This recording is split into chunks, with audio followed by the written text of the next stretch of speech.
Bonsoir à tous, ravi de vous retrouver sur Monaco Info. Toute l'actualité de ce mardi 25 octobre. Invités, reportages, vos infos pratiques tout près de chez vous et votre météo à venir. Avec l'événement ce soir du moment en principauté, le Sportel, le marché du sport et de la télévision qui tient salon jusqu'à demain au Grimaldi Forum. Hier en soirée, c'était remise des prix. L'un des invités d'honneur de cette édition 2022, le français Enzo Lefort, double champion du monde d'escrime au fleuret, sera notre invité dans un court instant. Son parcours, ses projets et son rapport également avec le petit écran où il est de plus en plus complexe de pouvoir gratuitement suivre tous les événements sportifs à la télévision. Le directeur des acquisitions du groupe L'Équipe, Nicolas Manissier, sera d'ailleurs notre invité. Il reviendra sur les enjeux de ces prochaines années en matière de diffusion sur vos chaînes préférées. Nous nous arrêterons également ce soir sur la présentation d'un formidable tournoi d'échecs au féminin. Ça se passe à l'hôtel Hermitage. Et puis, nous découvrirons ensemble, à la Galerie de l'Entrepôt, l'exposition du photographe Guillaume Barclay. Et puis, restez bien avec nous ce soir, puisque nous nous rendrons en toute fin de journal avec Julia Vial au cœur de la foire d'attractions qui se tient jusqu'au 19 novembre prochain sur le port Hercule. C'est une véritable immersion que l'on vous propose ce soir et qui devrait ravir petits et grands. Le gouvernement princier a rencontré les professionnels du transport de personnes de la principauté des Alpes-Maritimes, taxi, grande remise, VTC. Lors de cette réunion, les participants ont tout d'abord évoqué le bilan très positif de la saison estivale avant de se pencher sur les diverses possibilités d'adaptation du dispositif de prise en charge et de dépose des clients sur le territoire de la principauté, en vue aussi de la période hivernale à venir, en prenant en considération les différences existantes entre le métier de VTC et celui de taxi. Pour mémoire, le transport de personnes par des taxis étrangers et des véhicules de location étrangers avec chauffeur est très encadré, on le sait, par la législation monégasque qui prévoit en amont la délivrance d'un pass pour toute dépose. Aussi, le dispositif de vignette qui arrive à échéance ce 31 octobre prochain sera prorogé jusqu'au 31 décembre 2022 sans coût additionnel et ce pour les détenteurs actuels afin de leur laisser le temps d'adapter leur mode opératoire. Et puis, à partir du 1er janvier 2023 et durant tout le premier trimestre 2023, les professionnels monégasques et français devront se limiter à la dépose des passagers sur le territoire voisin, sauf dérogation préalable. Les chiffres hebdomadaires liés à la Covid, avec l'annonce du décès d'une personne résidente âgée de 78 ans. Et sur l'ensemble de la semaine dernière, 87 nouveaux cas positifs ont été révélés. Et en date de dimanche, 13 personnes, dont 6 résidentes, étaient hospitalisées au CHPG. Une personne est soignée en ce moment en réanimation. Le taux de positivité, lui, était de 14,2%. Quant au taux d'incidence, il s'élève à 222 contre 189 la semaine précédente. Et dans l'actualité de cette semaine, ce rendez-vous incontournable dans la vie automnale des grands salons à Monaco, c'est le Sportel 2022, avec au-delà du marché des droits sportifs, la traditionnelle remise des récompenses, les Sportel Awards, cérémonie qui a eu lieu hier soir en présence de nombreuses personnalités de dirigeants du sport en principauté. Le prix spécial du jury a été remis par Pierre Casiraghi à Thomas Gonzalez pour Woman Power ou encore le prix du meilleur documentaire qui est allé à un reportage sur le réveil des éléphants, magazine sur le rugby ivoirien avec le grand champion du monde, l'ancien champion du monde 98, Yuri Djorkaeff pour cette remise de récompense. Enfin le prix Peace and Sport qui récompense des réalisateurs qui abordent des thématiques démontrant que le sport peut faire bouger les lignes et les normes dans la société, a été attribué, lui, à Christophe Castagne et Thomas Sametin pour leur documentaire For the Sake of Peace, film produit par l'acteur américain Forest Whitaker à travers son ONG. Et le prix, cette fois-ci, ce prix-là a été remis par le footballeur Eliakim Mangala, l'un des invités de prestige donc de cette soirée, aux côtés notamment de l'escrimeur français Enzo Lefort, double champion du monde de fleuret et médaillé d'argent, on n'oublie pas, aux Jeux Olympiques de Rio en 2016, qui est avec nous ce soir. Bonsoir Enzo. Bonsoir Paco. Alors, on va parler de fleuret, de discipline extraordinaire dans l'escrime, bien sûr. C'est vrai que ça a des armes à part, vous êtes double champion du monde. Et de quelle manière, en plus, à chaque fois, ça se joue presque à la dernière touche avec vous.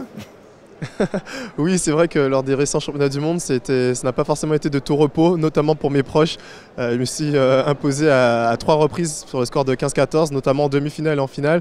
Donc oui, il ne fallait pas être cardiaque pour me suivre ce jour-là. Ah, c'est génial, hein, parce que vous donnez toujours beaucoup de suspense. Vous êtes quelqu'un qui est généreux finalement, tout simplement. Oui, après, je ne vais pas vous cacher que je préfère quand même emporter mes matchs avec un peu plus d'avance. Mais voilà, on ne contrôle pas souvent et cette fois-ci, l'issue m'a été favorable. Donc voilà, je ne crache absolument pas dessus. Et vous êtes donc invité au Sportel pour remettre en plus des prix. C'était hier soir pour les Sportel Awards. C'est toujours important de se mélanger entre le milieu de la télévision notamment, puisque c'est le Sportel et du sport. Oui, c'est vrai que l'un ne va pas sans l'autre, ces deux domaines sont intimement liés.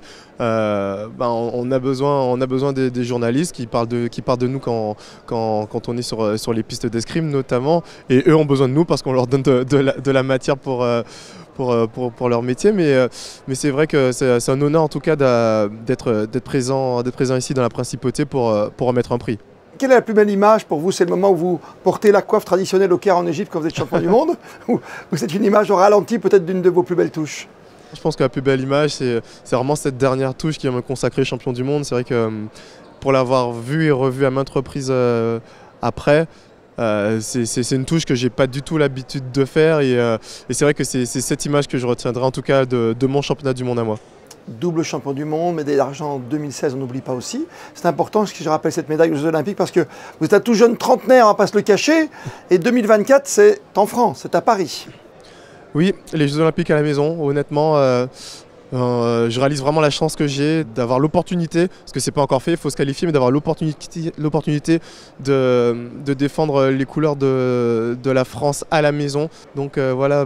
Avoir la chance de concourir aux Jeux Olympiques devant ma fille, devant ma femme, devant ma famille proche, mes amis, c'est beaucoup. C'est beaucoup oui. Et c'est une chance, vraiment c'est la chance d'une vie, donc j'ai vraiment hâte d'y être. Ah oui, c'est un merveilleux objectif hein, celui-ci. Un rêve d'or bien sûr, un rêve en or. Exactement, là ce qui manque à ma carrière c'est l'or individuel aux Jeux Olympiques, donc il me reste un peu moins de 2 ans pour y parvenir et c'est pour ça que je me lève au quotidien, que je me donne à 200%. Mais oui, on se bat tous les jours évidemment pour arriver au sommet, notamment dans votre discipline qui est très exigeante et qui ramène toujours pas mal de médailles sur l'ensemble hein, de notre génération à la France. C'est vrai, l'escrime est le sport le plus pourvoyeur de médailles, notamment aux Jeux Olympiques. Donc on attend énormément de nous.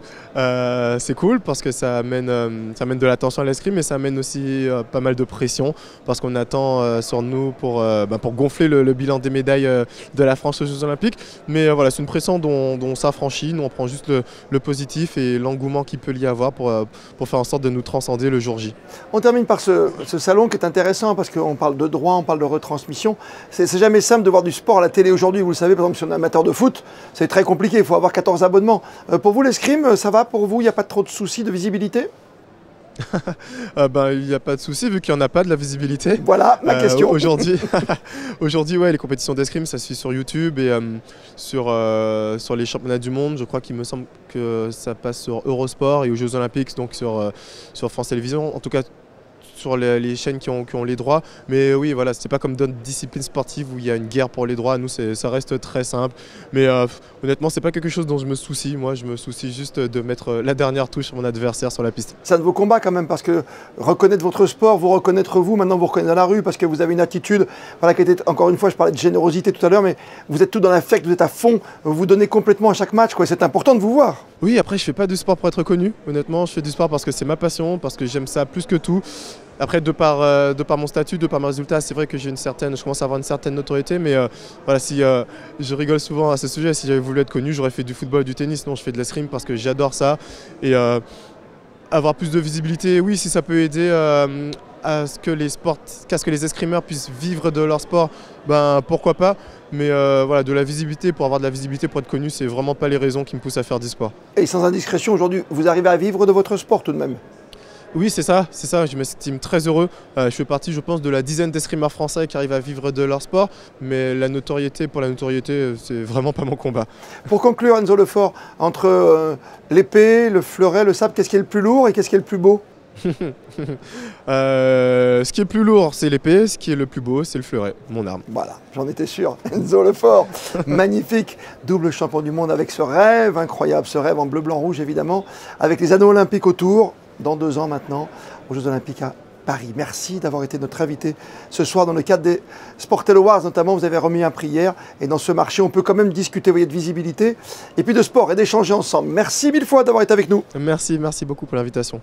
Oui, difficulté accrue, on l'a bien compris, de nos jours pour retrouver nos disciplines sportives préférées sur nos petits écrans, que ce soit sur des chaînes gratuites comme c'est la péage, les chaînes payantes. Alors, les craintes en l'avenir, les nouvelles façons d'offrir des images au grand public, tous les droits sportifs, l'émergence aussi des réseaux sociaux, des applis, des plateformes. On va tenter de répondre à toutes ces questions avec comme grand témoin ce soir sur Monaco Info, Nicolas Manissier, l'élu directeur des acquisitions du groupe L'Équipe. Bonsoir à vous. Bonsoir Christophe. On est en plein Sportel évidemment. Hier, en plus, tiens, tout de suite on va le faire, puisque vous travaillez pour le groupe L'Équipe. Il y a eu un titre en plus hier soir dans les Sportel Awards pour vous, dans la catégorie, j'allais dire, librairie, littérature. Exactement, on a eu la joie d'être primé pour l'œil du sport, qui est un très très beau livre. Et donc on était ravis d'être primé à ce bel événement que sont les Sportel Awards. C'est intéressant de vous avoir, Nicolas Manissier, parce qu'on a écouté il y a quelques instants Enzo Lefort qui était sur scène hier, à vos côtés peut-être, à un moment donné dans la soirée, même certainement, qui se plaignait peut-être du manque de visibilité de sa discipline, qui est l'escrime, qui rapporte, qui est le plus gros pourvoyeur de médailles. Bien sûr. On l'a vu hier soir, ils viennent de parler, s'exprimer sur Monaco Info. Qu'est-ce qu'on peut faire pour l'escrime, par exemple, pour vous, quand on est directeur des acquisitions comme vous, au groupe L'Équipe? C'est difficile pour certains sports d'émerger parce qu'il y a une concurrence majeure, notamment du foot. Le foot phagocyte une grande partie des droits et du temps d'antenne. Nous, L'Équipe, on a de la chance, on a une chaîne gratuite. Et donc, on a cette contrainte qui fait qu'on n'a pas du tout les mêmes budgets que les grands acteurs payants en France. Mais on a des idées et on a la volonté d'exposer les grands sports olympiques, surtout à 2 ans de Paris 2024. Donc typiquement les événements d'escrime, les Coupes du Monde qui ont lieu en France, on les diffuse. Alors pas toujours sur notre chaîne, mais on a aussi un site et une app qui sont très puissantes et on diffuse typiquement le Challenge Monal ou le CIP. Enzo Lefort, c'est un fleurettiste. Et donc on les accompagne autant que possible. Et de leur côté, il faut qu'ils soient bons, pour qu'on les voit gagner. Nicolas Manissier, est-ce qu'on va encore pouvoir, dans ma génération, dans notre génération aujourd'hui, voir du sport gratuitement à la télévision? Est-ce que c'est encore possible? Et ce, pendant combien d'années, à votre avis? Il le faut, en fait. Je pense que la télévision, dans son modèle traditionnel, est en train de se transformer. Mais il y a quelques types de programmes, et notamment le sport, qui sont identifiés à la télévision et leur consommation, elle reste en télé. Je pense que personne s'imagine regarder la Coupe du Monde sur TikTok ou sur YouTube. La Coupe du Monde de foot, c'est en famille, entre amis, dans un canapé, sur une belle télé. Et en fait, c'est la chance du sport, en fait. Ça reste des éléments absolument premium qui se regardent entre amis, en famille, devant la télévision. Vous me tendez la perche parce que vous venez de parler de TikTok, de plateforme, justement. Est-ce qu'à terme, là aussi, on l'a vu pour un match de Liga ou pour d'autres sports mécaniques d'ailleurs, on a vu des diffusions sur du Twitch, sur du TikTok, sur cette nouvelle génération d'applications? Bien sûr, c'est très complémentaire et je pense que les organisateurs, ils ont besoin de trouver des relais pour exposer leurs événements, pour créer de l'attraction, notamment vers les plus jeunes publics. Il n'empêche que les budgets, notamment des sponsors, ils s'orienteront toujours, je pense pour pas mal d'années, sur ce média traditionnel qu'est la télévision, parce que ça reste le média de masse. Et même si on dit qu'il est en train de décliner, ça reste le média de masse. On n'aura jamais 10, 15, 20 millions de téléspectateurs sur un match de foot, sur une Coupe du Monde, sur les Jeux Olympiques, sur ces nouvelles plateformes. En tout cas, pas dans les 5 ou 10 années qui viennent, à mon avis. Vous dites c'est complémentaire. On va prendre un exemple concret. Vous savez qu'on est assez fan et de football et de basket en ce moment avec une équipe extraordinaire qui est la Roca Team. Vous avez diffusé, vous continuez à diffuser du basket, le nôtre, j'allais dire aussi. Et en même temps, il y a une plateforme qui s'est ouverte, qui fait le bruit des baskets, la Squeak. Exactement. Voilà. Et comment on vit ensemble finalement? Mais on vit très bien ensemble. C'est-à-dire qu'il y a maintenant des nouveaux acteurs qui promettent aux fans qui sont corps l'intégralité des événements et il faut le proposer et surtout en étant bien produit, en étant bien éditorialisé. Mais le relais d'exposition en clair notamment que nous on apporte par exemple à l'Euroleague et à la Roca Team, on va diffuser 15 matchs de la Roca Team en saison régulière d'Euroleague et puis on espère qu'ils seront en play-off. L'année dernière on est allé jusqu'au match 5 à Athènes contre Olympiakos. Et ça c'est une bonne manière de donner à voir ces performances-là au plus grand nombre. Nous on avait 350 ou 400 000 téléspectateurs qui ont regardé ce match-là à Athènes. Bon, voilà, c'est important de marcher sur 2 jambes, évidemment, toucher de la manière la plus large possible et la plus qualitative possible les fans qui sont de niche, mais aussi montrer au plus grand nombre, et surtout sur une chaîne comme la nôtre qui est très affinitaire pour les fans de sport, ces grands événements sportifs. Et c'est complémentaire, et ça fonctionne. Dans votre Bagage du jour, peut-être en speedy boarding. Qu'est-ce que vous avez ramené? Qu'est-ce que vous remontez à Paris? Est-ce qu'on peut le savoir ou est-ce que c'est encore trop tôt? Est-ce que vous avez acheté un produit qui va tout bouleverser d'ici 6 mois, non? Tout bouleversé, je sais pas, mais j'ai eu pas mal de discussions autour du foot. Nous, voilà, c'est pas simple pour une chaîne gratuite, comme je vous disais, d'avoir du foot en clair, mais on y arrive. Donc on a des discussions avec nos partenaires historiques qui sont les grandes agences qui distribuent des coupes nationales. Notamment, on a re-signé il n'y a pas très longtemps la Coupe d'Espagne, on a signé la Coupe d'Allemagne, on est en train de finaliser des discussions sur la Coupe d'Italie, et puis on discute avec l'UEFA, avec la FIFA pour des compétitions de jeunes. Donc voilà, on a des discussions qui sont très concrètes et puis d'autres qui sont plus amicales et qui nous amèneront un jour ou l'autre à finaliser des deals. Et se voir ici à Monaco, bah, c'est statutaire dans notre année, c'est obligatoire et on est très content de le faire. Voilà. Vous nous rassurez en conclusion, moi qui n'aime pas trop payer pour 40 télévisions payantes, parce que pour regarder un match de foot du dimanche, un match de foot du samedi, du vendredi, changer de chaîne, heureusement vous êtes en clair, comme vous l'avez rappelé, Oui. et stigmatisé aussi peut-être par instant dans cette interview. Est-ce que je pourrais toujours voir par exemple une finale de Ligue des Champions ou mes Jeux Olympiques sur une chaîne en clair? Oui, oui, bien sûr. D'ailleurs, il y a une nouvelle mouture du texte de loi qui permet de protéger des événements d'importance majeure. Il faut que ça perdure parce que c'est le seul moyen de créer de l'émotion. Moi, j'ai toujours une chose que je dis à l'UEFA, c'est dommage d'empêcher les plus jeunes de voir la Ligue des Champions à la télévision en clair parce que le virus, il se prend très jeune. La Coupe du Monde de foot, c'est universel. Pourquoi? Parce que c'est en clair. Et en fait, il faut que les grands événements restent en clair pour que les générations qui viennent soient toujours contaminées par ce virus du sport. Nicolas Manissier, merci d'avoir pris du temps dans le cadre du Sportel, ce grand marché du sport et de la télévision. Merci d'avoir été notre invité sur Monaco Info, d'avoir répondu quelque part aussi au grand champion, double champion du monde d'escrime de fleuret, Enzo Lefort. Merci à vous. Merci Christophe. Une suspicion de triche qui perturbe le bel ordonnancement d'un monde discret, voire secret, avec des soupçons d'aide à distance bien cachés. Une série qui cartonne dans le monde entier, The Queen Gambit, le jeu de la dame. Et cette jeune surdouée, on s'en souvient, qui met échec et mat le monde des grands maîtres des pions. L'intérêt pour cette discipline d'exception, les échecs ne cessent de grandir. Et jusqu'au 6 novembre, à l'Hôtel Hermitage, l'un des plus grands événements en la matière de la scène mondiale du jeu des rois et des reines en l'occurrence, se déroule en principauté. Il s'agit du tournoi d'échecs des candidates au titre mondial. Et à cette occasion, Monaco a l'honneur d'accueillir 4 joueuses du top 10 mondial. Julia Vial et Orazio Gaggino sont allés les rencontrer et ont assisté même à la cérémonie d'ouverture. C'est le boxeur Hugo Mikalev qui a effectué le grand tirage au sort au Salon Gustave à l'Hôtel Hermitage afin de déterminer les confrontations de la semaine. Un Pico Nehru aura les blancs lors de sa première rencontre contre l'Ukrainienne Anna Muzychuk. La participante de nationalité indienne avait hâte de débuter la compétition. Écoutez-la. Well, it's a new format. This is the first time that candidates is being hosted in a knockout format with the different pools. So we'll be playing a 4-game match, and I'm not thinking much about the result at the moment. I just want to start the match and see how good I'm in, how good shape I am in, and then probably I'll plan for a strategy. Yeah. Lei Tinji aura également les blancs contre l'autre Ukrainienne, Maria Muzychuk. Et oui, il y a 2 sœurs qui jouent dans ce tournoi. La joueuse chinoise nous donne quelques conseils pour une partie d'échecs réussie.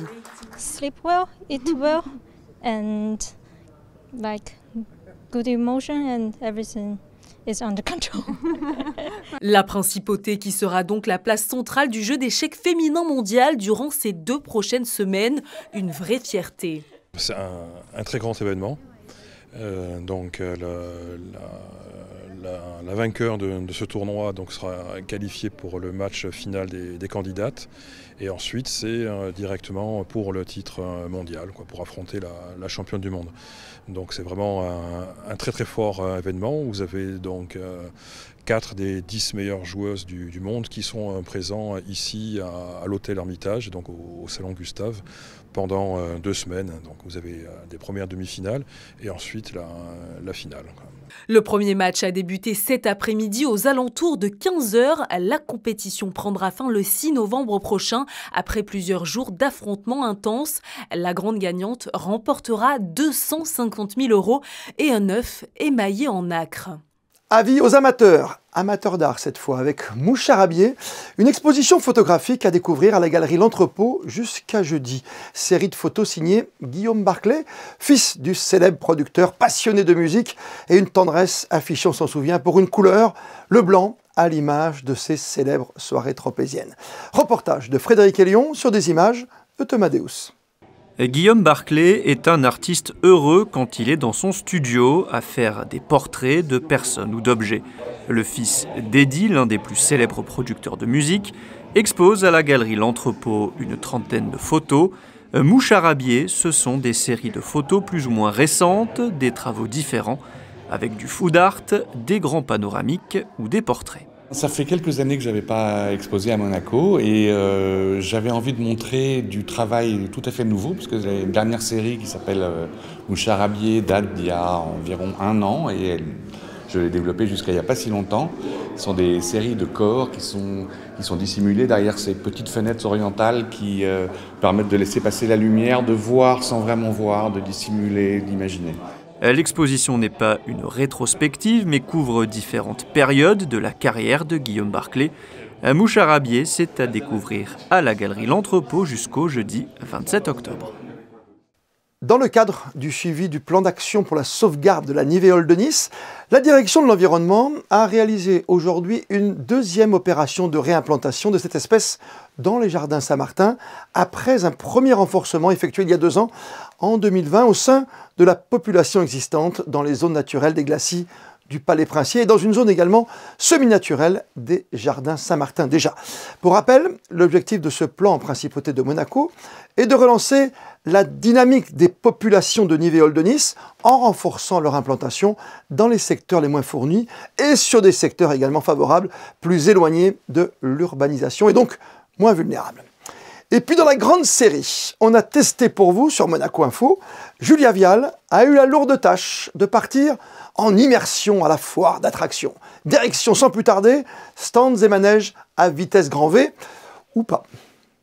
Le premier manège que l'on a testé pour vous est le manège Cars.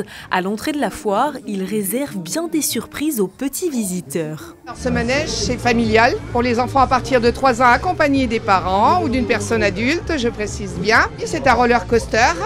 Avant la fin du tour, comme vous avez pu le constater, ça s'arrête à l'intérieur. Vous avez de la fumée, vous avez du bruit des mitraillettes, les voitures de police qui bougent, c'est l'animation sur le thème de Cars.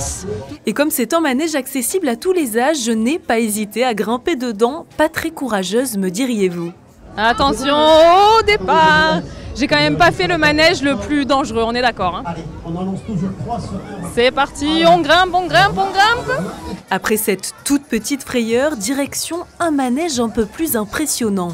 Et puis il y a des manèges qu'on n'a pas eu le courage de faire très sincèrement, comme celui-ci juste derrière nous, il s'appelle le Pulsion et il peut vous emmener jusqu'à 45 mètres de hauteur. Vous avez qu'à voir, les personnes derrière n'ont pas l'air très bien. Mais dans la foire de Monaco, outre ces manèges à sensations, il y a aussi des grands incontournables des fêtes foraines avec la fameuse pêche au canard. Les enfants adorent ça, c'est éternel et on espère surtout que ce soit éternel. Comment on fait pour gagner? Alors il faut attraper les canards avec une petite pêche, canne à pêche comme ceci, et puis après on les met dans la corbeille et on gagne un joli cadeau. On peut gagner à chaque fois? À chaque fois, il n'y a pas de perdant chez nous. Tout au long de notre balade, nous avons aussi eu envie de tenter notre chance. Prochain arrêt au stand de Nicolas. Mais avant de s'essayer au lancer de cerceau, un point sur la fréquentation de la foire. Après 2 années de Covid, les visiteurs sont bel et bien là. J'ai l'impression qu'ils sont vraiment revenus en masse. Et évidemment, il y a un gros engouement sur Monaco, là, encore plus que d'habitude. Allez, il est temps pour moi de lancer les fameux cerceaux et ça avait l'air pourtant plutôt simple. Il ne faut pas être à droite, messieurs dames, ni à gauche. Il faut être bien au centre. Et là, vous le poussez doucement. Ça, c'est gagné, directement. Ça a l'air facile quand tu... Je veux que vous gagniez aussi. Ouais, attendez, regardez, ça c'est vert, couleur de l'espoir. L'espoir, oui, on va essayer. Esperanza. Julia, applique-toi. Si là, j'ai pas de chance. Attention, mettez-vous bien en face, vous n'êtes pas en face. Ah, j'ai le droit de me mettre bien en face, ok. Ah, mais c'est pas vrai, j'ai pas de chance pour les jeux, hein. Franchement. J'ai perdu, mais comme souvent à la foire de Monaco, il y a toujours un petit cadeau, même en cas d'échec. Il est parfait, merci, c'est gentil, merci beaucoup. Ouais, je le garde. Merci. Avant de se dire au revoir, un petit tour gourmand. À la foire, vous pouvez déguster des gaufres, des crêpes, des churros, mais aussi la célèbre Barba Papa. Elle a 131 ans cette année, la Barba Papa. Barba Papa, pomme d'amour, je pense que c'est la fête foraine. Et avant de profiter de la foire d'attractions et de ces Barba Papa, vous avez pris soin, Julia, de vous pencher sur la météo de ces prochaines heures. Bonsoir Christophe, bonsoir à tous. Il y aura du mieux pour ce mercredi 26 octobre avec une alternance de nuages et de soleil tout au long de la journée. Du côté des températures, vous pourrez voir s'afficher jusqu'à 22 degrés de maximale. Concernant la sang du jour, nous célébrerons les Dimitri. Bonne fête à eux.